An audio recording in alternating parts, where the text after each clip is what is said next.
In this one, I'm going to fix the problem I had when I punched these holes through into the inside. Now, the reality of this was a product design course rather than a graphics course.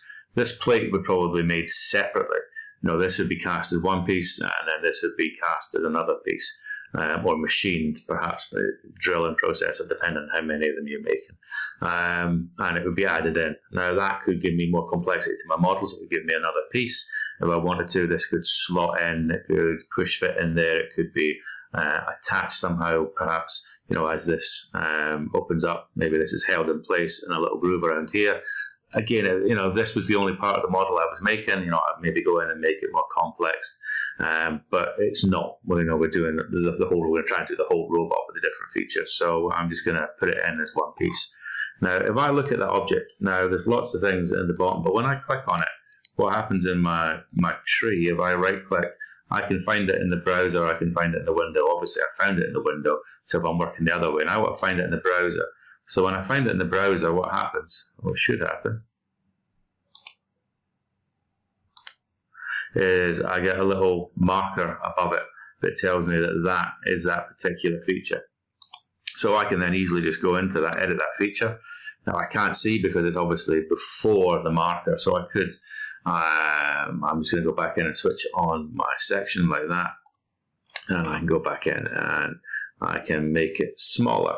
So I had it, so I'm going to make it down, take it down to 1 millimeter. And let's have a little look at what that is like. So I'm going to say okay to that. And I can still see that it interferes just there. So I'm going to have to go in and make that even smaller still. So it's 1 millimeter, so let's make it 0.4. And let's see how that goes. It's still interfering slightly. So what I might have to do then is go back in and alter the positions of the holes, bring them in slightly together like that. So again, I'm going to print screen that, and I'm going to go back to my evaluation page, and I'm going to dump that in like that. Now you can see that I've trimmed out the other ones, added a little notes, not much, just so I can go and sort of meet them out later on. So I expand them out into using better language, and I must apologise. I looked at the last video and I've referred to it as pattern a few times, so I do apologise. But that's how I would fix that, and that's how I would look for features within either the browser or within the history bar of the modelling tree. Thank you.